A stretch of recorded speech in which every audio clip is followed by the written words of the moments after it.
The mental workout to strengthen your resilience. Making the introduction, Chief Sales Officer David Mullum.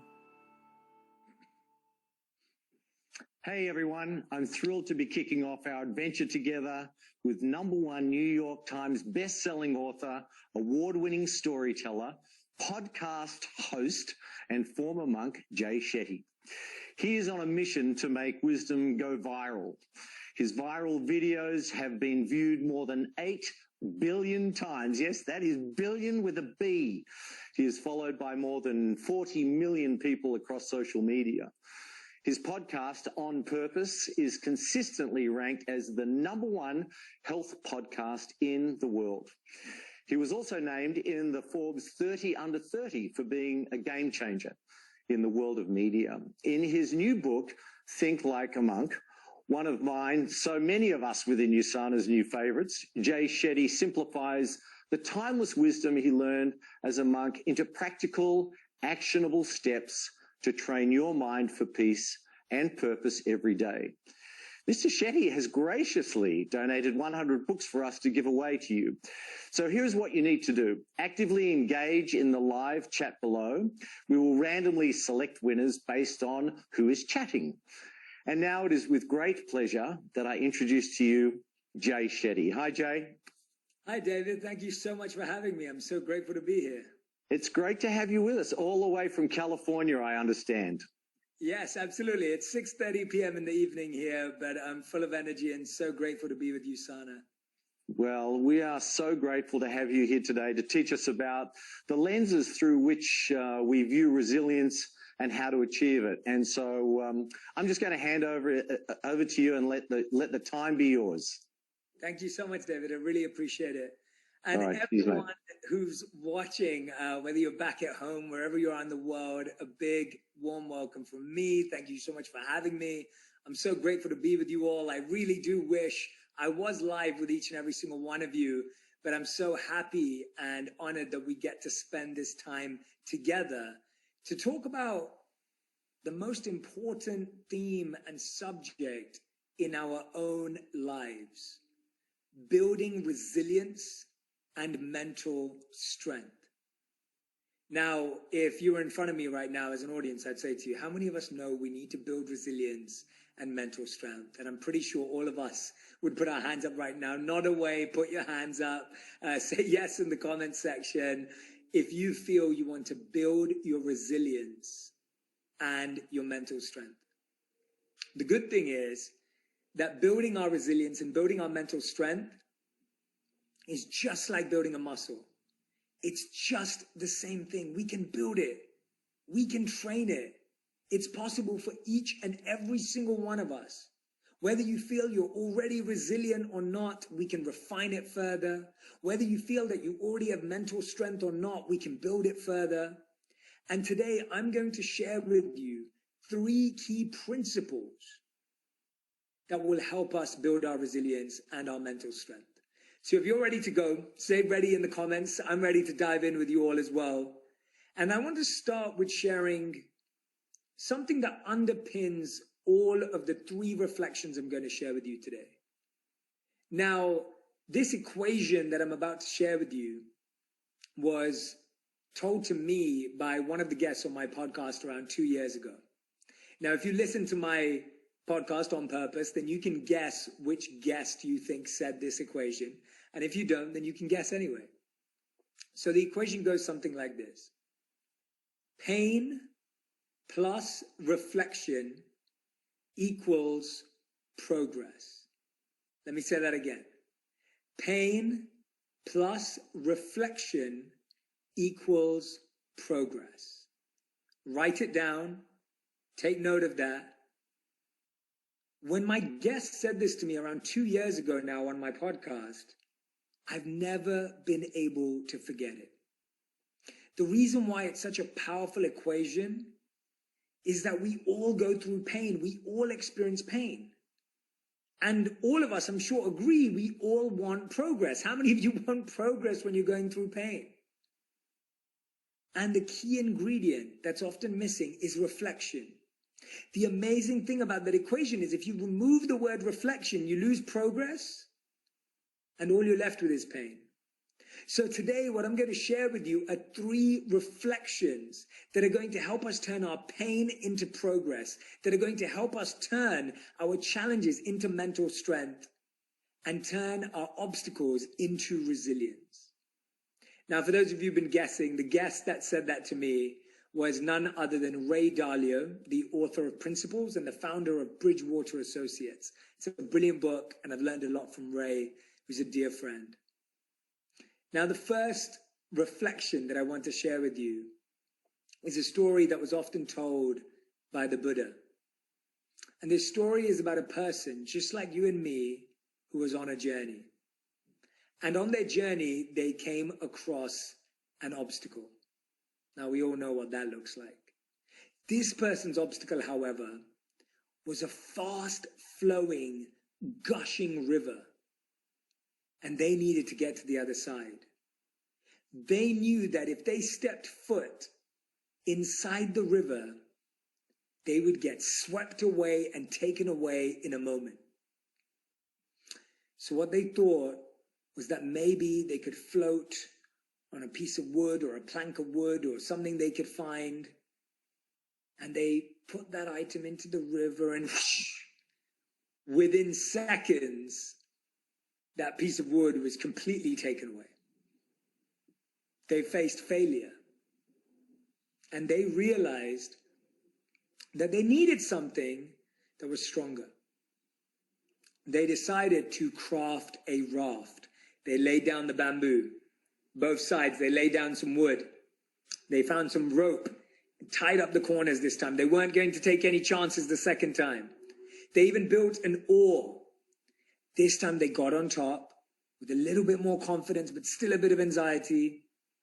And they started to paddle as fast as they could, faster and harder, and trying their best and putting all their energy and all their strength and all their might.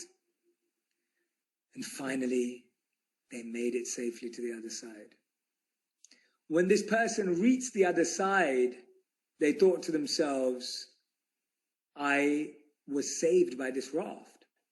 I could never have done this without this raft. I have to take this raft everywhere with me. This raft saved my life. So they strapped the raft onto their back and decided to carry it wherever they went. As they went forward, and as time passed, they came to a new obstacle, a new challenge in their life. And this time, the challenge wasn't a fast-flowing river. It was a tall, wooded forest with trees dotted at every other step. So they tried to walk through the forest. And every time they walked through, their raft would just hit the tree, and they'd try and maneuver it through, and it would hit again, and it would just keep knocking against it, and they realized that they were stuck. The Buddha says at this point, this person had a really important decision to make. They could either put down the raft and walk through freely, or they could hold on to the raft tightly and struggle to move forward. The person realized that what got them here will not get them there. The person realized that the raft that got them here will not help them get through. In this dilemma, with this decision, the person decided to take off the raft off their back, lay it down on the floor, and move forward. Now, why am I sharing this story with you? I'm sharing this story with you because often we think resilience means taking more on. But resilience and mental strength are also built by knowing when to let go. When we let go, we create more space for what's good in our lives. When we let go, we stop holding on to a false expectation or a false ideal. How many of us have been holding on to an old normal? How many of us have been holding on to the way things were? And when we do that, we lose out on the opportunity to accept. Even if you think about your hands, if you're holding on to something, you don't have empty hands to take hold of something else. You can't accept the future. You can't accept the new because your hands are tied. They're occupied.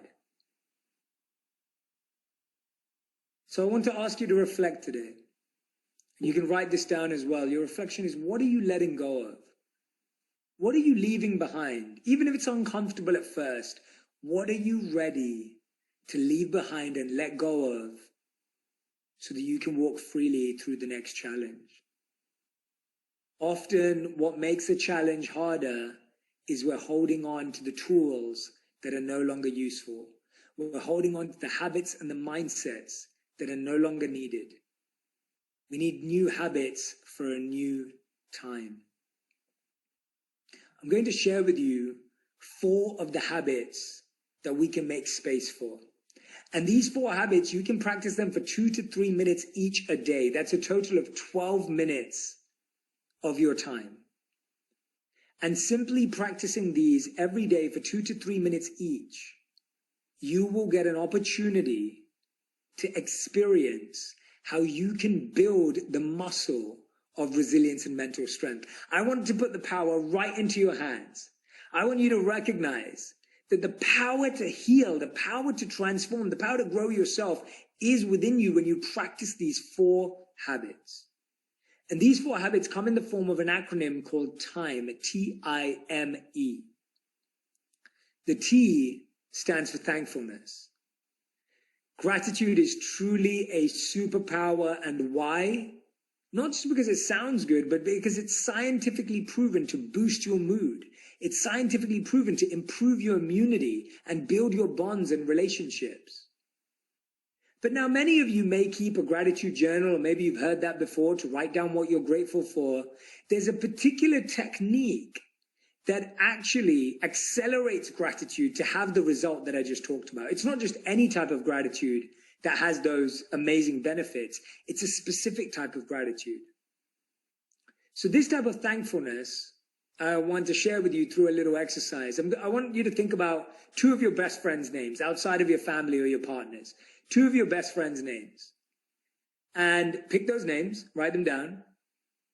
And I want you to visualize that after this is all over and it's safe, you organize a party at your home and all your best friends come over, and especially these 2 come over. Now, the next day after the party's over, your first friend messages you and says, "Hey, I had a great time. Thanks so much." That's it. Your second friend messages you and says, "Oh my gosh, that was the best party ever. I loved meeting your family. They're beautiful. I love meeting all your other friends. They're amazing. The games were so fun. And oh, don't even get me started on the food. That was the best buffet I've ever had in my life. Thank you so much for inviting me." Now, let me ask you a question. Which one of those messages fills your heart with more joy, more love, and more depth? The answer is obvious. It's the second one. Your second friend, whoever's name you gave, they're the one who got the credit for that message. But it's easy. Now, what's amazing about that is the reason why it has that impact is because gratitude and thankfulness to truly work needs to be personalized and specific. When thankfulness is personalized and specific, it has the ability to not only boost the mood of the receiver, but it actually boosts the mood of the giver. When we give thanks in a personalized and specific way, we're filled with joy. And when we receive thanks in a personalized and specific way, we're filled with joy. So here's my challenge for you. I want you to, for the next 7 days, to text, voice note, voicemail, email, call, FaceTime, video message, whatever you want to do, 1 person a day from your personal or your professional life. You don't have to write a thesis. You don't have to make it rhyme. You can literally just send them what you're thinking, a short paragraph, 2 to 3 minutes. Send one of those messages every day for the next 7 days and watch how your life changes. Try it out. Experiment with it. The second habit that we make time for is and it stands for inspiration. We wake up every day and we brush our teeth because our teeth feel unclean. We wake up and we eat some breakfast because we feel hungry. When we don't feel inspired, we need to eat inspiration. We need to consume inspiration We need to make space to feel inspired. Passion, inspiration, motivation. These are habits. They're habits. They have to be practiced every single day. Just as you don't say, oh, I ate enough food yesterday, I don't need to eat tomorrow. No. Despite how much you ate yesterday and today, you know you need to eat tomorrow. So no matter how many motivational videos you watched yesterday or how many inspirational books you read last month, we need to keep that practice. So every day, when you wake up in the morning, ask yourself, what's the first thing that you see? I want you to change the first thing that you see to being a quote that you love. It may be to turn on a song that inspires you. It may be to look at a picture of your family or a work of art as the first image you see in the morning, the first thing that you see in the day. For me, making it a quote that I love is such a special thing. In the past, I've listened to a podcast or I've listened to my favorite speeches as well. And so inspiration can also come through hearing. I remember at one point in my life, I listened to Steve Jobs' Stanford commencement speech every single day for 9 months. And not only did I know all the words off by heart, but it really penetrated my heart as well. And I recently had the opportunity to interview Matthew McConaughey on my podcast. And I was sharing with him that at one point I listened to his Oscars acceptance speech every day for about a month. It's only about 5 minutes long, and it is pure inspiration. So that for me have been some of the most powerful inspirational habits. The next one, TIM. M stands for meditation or mindfulness. Now, I know what you're thinking. Many of you are sitting there going, Jay, I've tried to meditate. I just fall asleep. I can't do that. Do not tell me to meditate. Do not tell me to practice mindfulness, where I want to simplify it for you.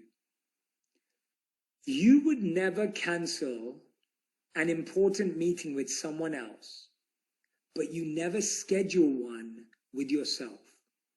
How crazy is that? That you would never cancel an important meeting with someone else, but you never even schedule one with yourself. Meditation is time for yourself, with yourself, by yourself, even if it's 3 minutes a day. And I'm going to share with you what you do for that 3 minutes. Every day, I want you to spend 3 minutes with yourself, and I want you to ask yourself one question.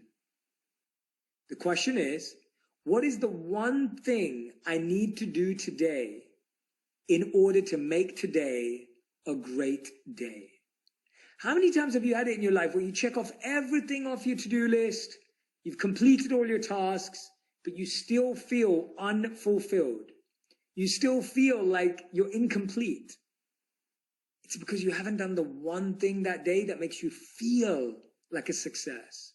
It could be reading your kids a bedtime story. It could be making sure that you spoke to your partner about something. It could be closing off on a project. It could be making sure you did something for yourself. It could be just sitting there and having your own tea or coffee to yourself. And that makes you feel more happy and successful than anything else. It's so important to take 3 minutes out to have that check-in with ourselves. TIME. The E stands for exercise. Movement is so important. It's so powerful. It's so needed in our lives. Whether it's a virtual dance party, whether it's a virtual workout, whether it's walking up and down your stairs, or whether it's planning your own commute. Most of us have lost our commute. Why not put in a 5-minute commute every morning where you walk up and down your street, or you walk up and down your garden if you have one, or you walk up and down your stairs? I promise you, you can trick your mind into thinking you're going somewhere, and that makes you feel like you have more space in your life.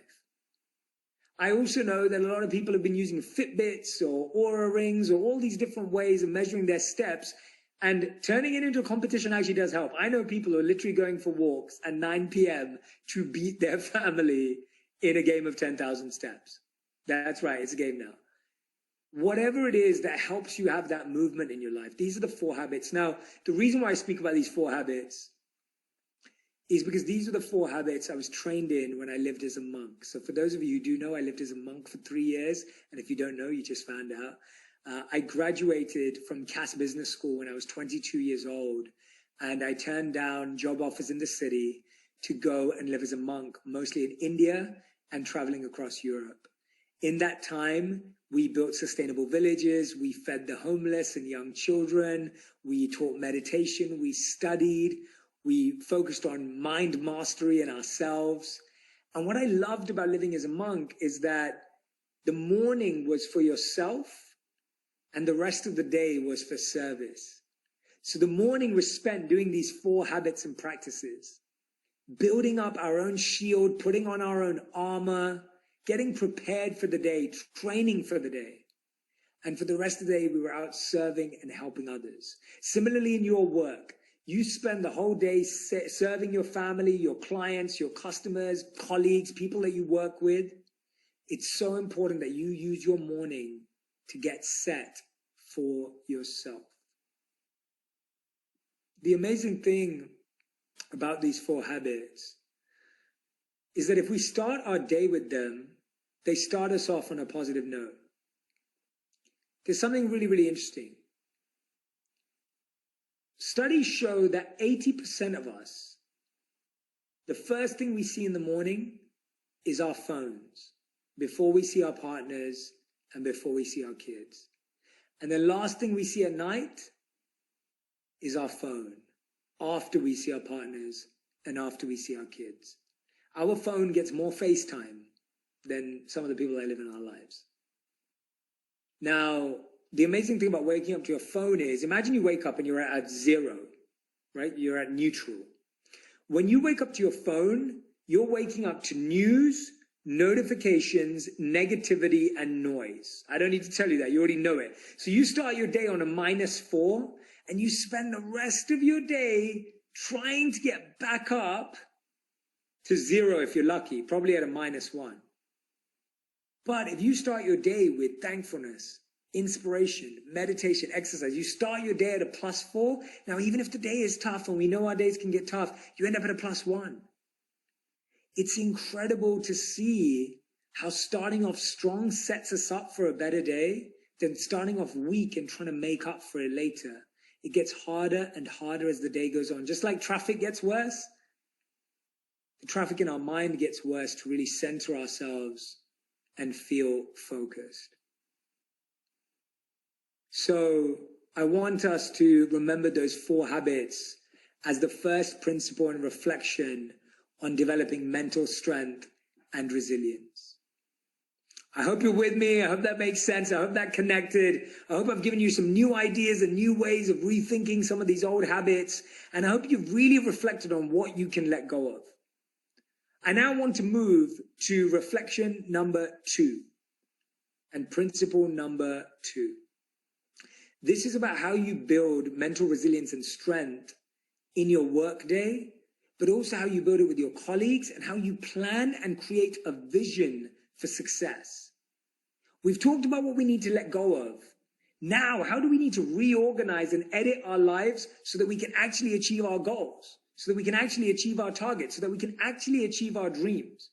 Because I know all of you sitting there have targets, have goals, have dreams. I know all of you have the ability and the potential inside of you, but sometimes we need to edit a few things to make sure that we actually get there. I read a study a few years ago that absolutely changed the way I work. The study said that you can't be logical and creative at the same time.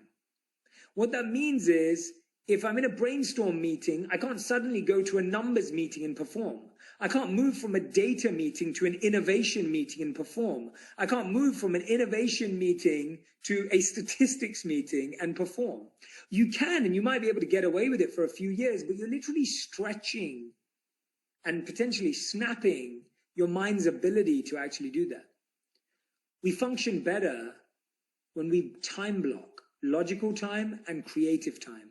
Logical time is structured tasks, numbers tasks, planning tasks, scheduling tasks, and creative is obvious: brainstorm, innovation, uniqueness, diversity, anything that requires that right side of our brain.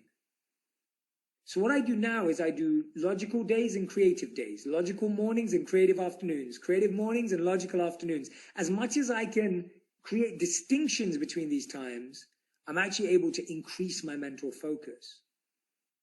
I found this study that I was sharing for Think Like a Monk, which was the idea that we believe that we're really good at multitasking. How many of you, be honest, think you're a pretty good multitasker? Well, studies show that only 2% of people in the world are actually good multitaskers. And the funniest thing about that is, the study says that when most people hear that, they think they're in that 2%. And the odds are that we're not in that 2%. Most of us are in the 98%. We're recommended to do single tasking, putting our mind and energy into one thing at a time. Imagine right now, I was talking to you, but I was also emailing and I was also on my phone. A, this would be the worst speech of all time, but B, also you'd feel that energy and I'd also be distracted. Single tasking, or monotasking as it's often known, is a great skill to apply that logical and creative mindset towards achieving your dreams. If you want to get to your dreams, you have to go all in. You have to go all in focused and immersed in that space. You can't be distracted and disturbed. And planning your schedule in such a way allows you to reach optimal performance. Another thing that's really huge about going all in is this amazing thought by Albert Einstein. So Einstein once said that everyone's a genius, but if you judge a fish by its ability to climb a tree, it will spend its whole life believing that it's stupid, right? Think about that. We are birds trying to swim. We are fish trying to climb trees. We are whatever animal you want to pick trying to do the wrong thing. If you saw a bird, you'd be like, but you can fly. Like, why are you trying to swim? And if you saw a fish trying to fly, you'd be like, but you're a fish, you can swim. Why are you trying to do that? But we do that to ourselves all the time. We do that to ourselves all the time. We don't recognize our own strengths. We don't recognize our own abilities.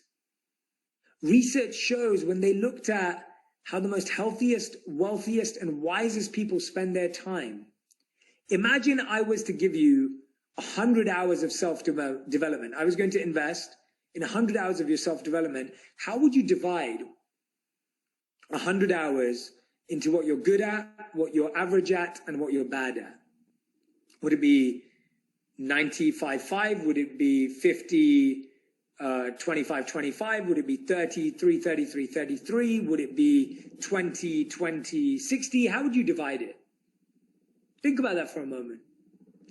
Research shows that the healthiest, wealthiest, and wisest people, when they ask that question, it will be 100-0-0 or 80-10-10. We have to go all in on what we're naturally good at and gifted at and have strengths in, because when we do that, we can become exceptional at those things. It's phenomenal to see how exceptional you can become at something that you're already naturally gifted at and that you're passionate about. And there may be other things that you're interested and curious about, which you're not good at yet, but you're willing to put in the work. You're willing to develop an expertise. Remember, don't confuse inexperience with weakness. We think just because we haven't done anything before, we're weak at it. We can build it and we can grow. There's a beautiful conversation between Steve Wozniak and Steve Jobs. Steve Jobs, everyone knows who that is. And Steve Wozniak, for those of you who don't know, is the engineer, the tech brains behind Apple. I recently had the fortune of sitting down with Walter Isaacson on my podcast On Purpose. And Walter Isaacson actually spent time with Steve Jobs to write his biography. You know, he's one of my favorite authors. And there's an interaction that happens between Steve Wozniak and Steve Jobs. And Steve Wozniak looks at Steve Jobs and he says, "What do you even do?" Can you imagine saying that to Steve Jobs or even your boss? Steve Wozniak says, "What do you even do? You're not a marketer. You're not an engineer. You're not a tech person. What do you even do?" And Steve Jobs, in Steve Jobs' fashion, replies, "Musicians play their instruments. I play the orchestra."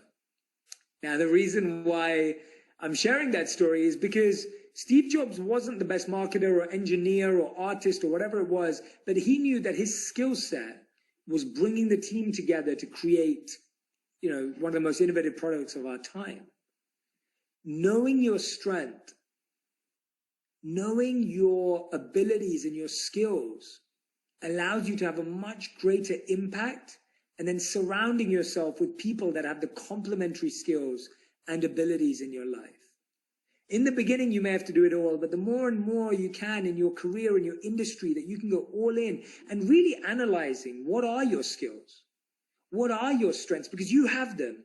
And if you don't know, go and ask the people that you've worked with professionally and personally and ask them, what do you think are my greatest strengths? What do you think are my greatest skills? Sometimes there are our own boundaries. Sometimes there are our own blind spots. We're not even aware, and we miss out on our own potential. No one wants to work with you on what you're average at. People want to work with you on what you're impactful at. That's the difference. Try and uncover what that is. What makes that difference? What makes that impact in your life? And inside of that, I wanted to share this idea with you. It comes from a book called Flow, one of my favorite books that I've read. And it talks about this flow state. And this flow state is what we see musicians achieve when they're just singing and it feels like they're channeling, or you see a musician, or you see an athlete that is just in the zone. It's about being in the zone. It's about feeling like you've lost all sense of where you are and who you're with. You're just so fixated on your goal and what you're working on. And we all want to experience that in our careers and our lives. It's said that we all experience flow state when our challenge meets our skills. So when our skills and our challenges meet, that's where we feel flow state. When our challenge is above our skills, we feel frustrated, we feel disappointed, we feel annoyed. When our skills are above our challenge, we feel bored. We feel like we're wasting time, we feel lazy. So ask yourself, reflect right now. Do you need to scale your challenge, or do you need to scale your skills?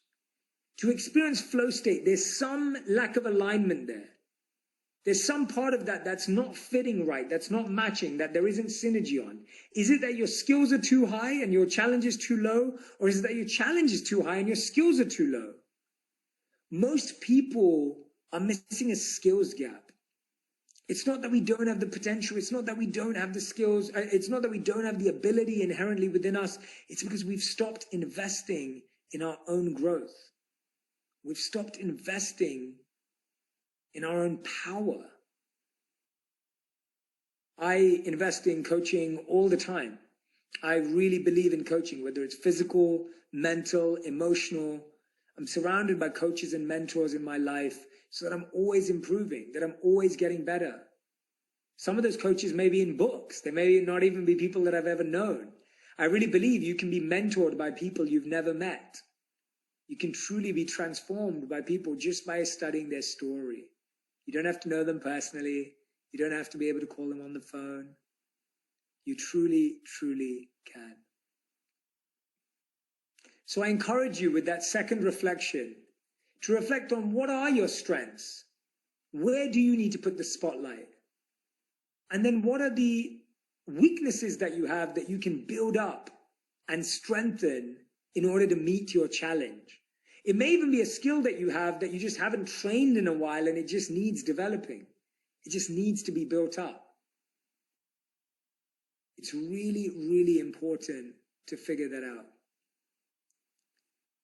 I remember I went to watch my good friend Russell Brand perform in London quite regularly in the past. And when I went to see him speak once, he said, people don't realize how many times you have to practice that so that it appears spontaneous. I thought that was such an incredible way of putting it. That to really, for it to feel effortless and for it to come off and really be in flow state, it had to be so deeply practiced. I want to share with you now one last reflection. And this is around purpose. We talked about the habits needed for mental strength and resilience. We talked about the edits that are needed in our day to make us have a powerful vision of success and what we need to make our vision of success become clear. And the third is creating purpose in our life. We all need to feel a sense of purpose, don't we? But often, have you found this? That the pursuit of purpose paralyzes your potential. Sometimes this obsession with, I don't know what my purpose is, I don't know where I'm going to find it, I'm confused about my purpose, where do I start, what do I do now, kind of just stops us from actually living our purpose. The first way is to bring your passion into your work. Whatever you're passionate about outside of work, outside of your company, bring it in. Bring it into your work conversations.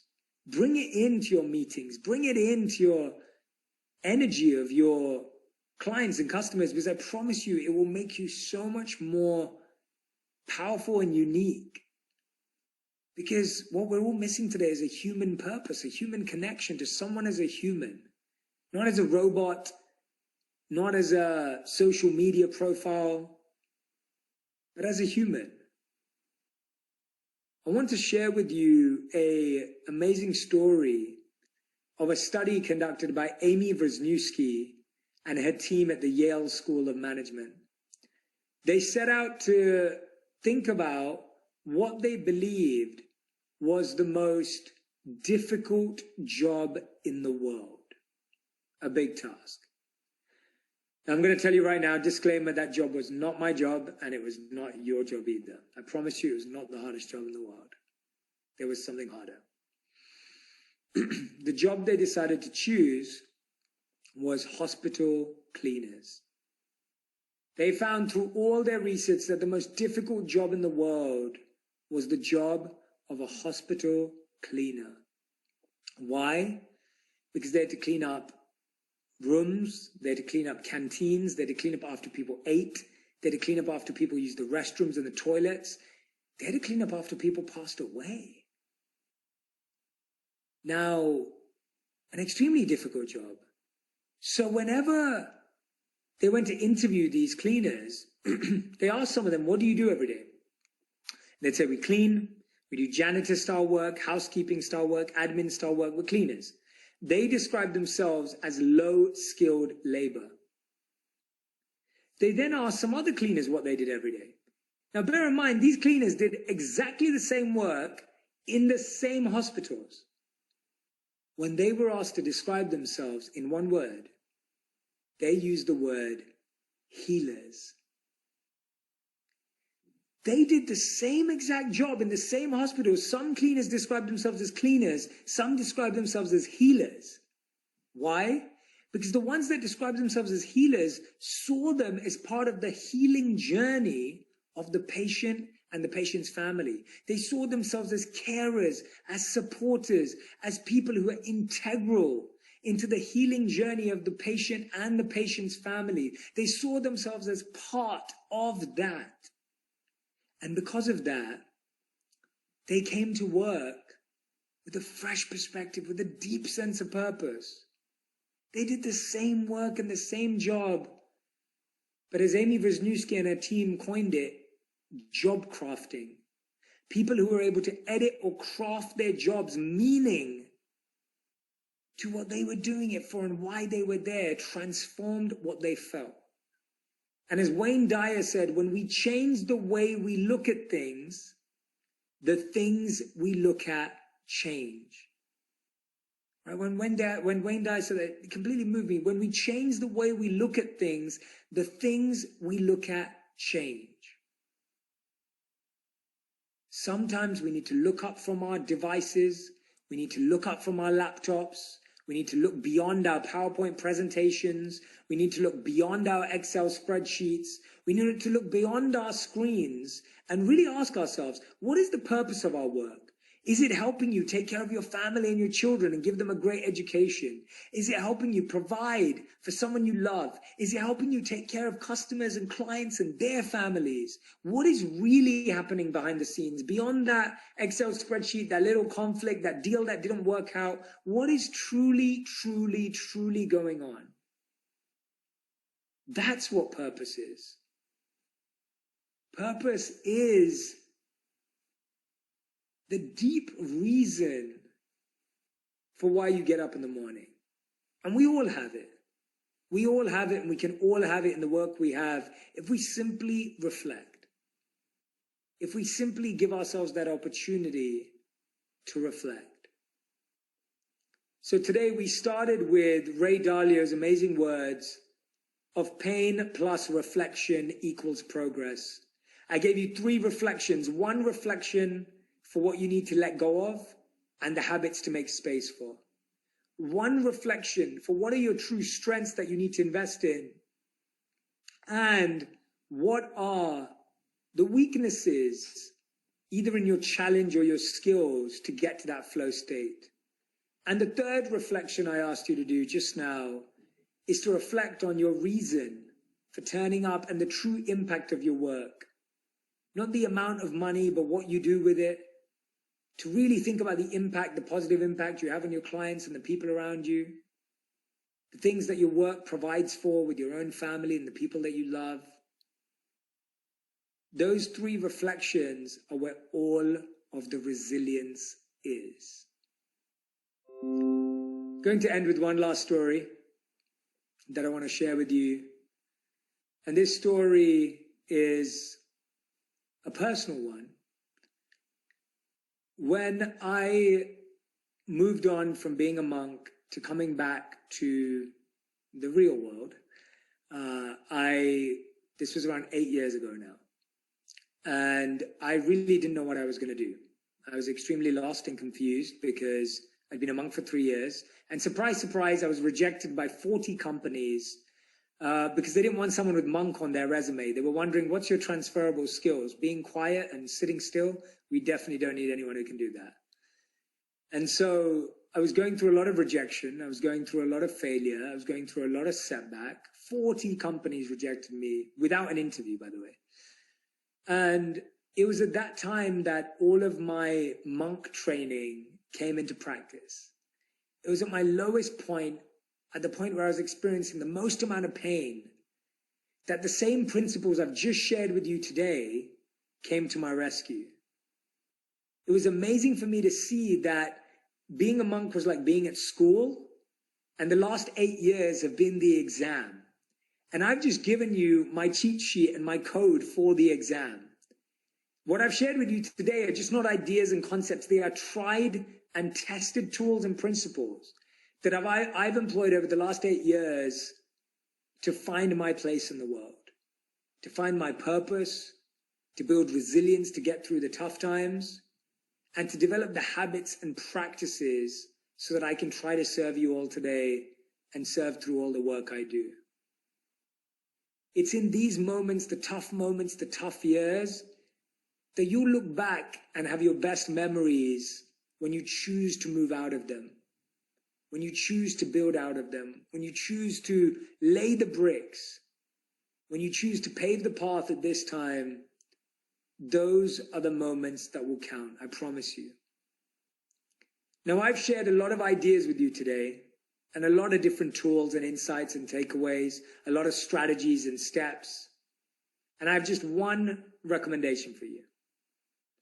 Don't try and do it all at the same time. I want you to just pick one thing that resonated with you, and I want you to do it tomorrow, every day for 7 days, and watch how your life changes.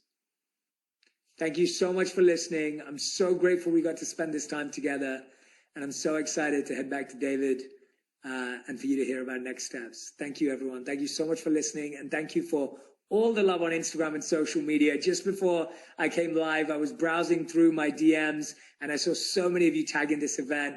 I appreciate each and every one of you. I'm going to be trying to share as many of them as I possibly can as well, so keep a lookout later on. Thank you so much.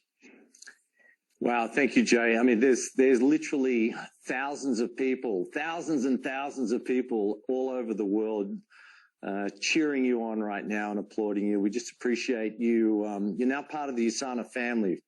So that's pretty cool. It's just absolutely phenomenal. We will always remember that pain plus reflection equals progress. Thank you for these amazing life lessons. Actually go grab a drink of water and we'll see you back here in a few minutes. That's right, Jay Shetty will be back. He's sticking around to answer your questions.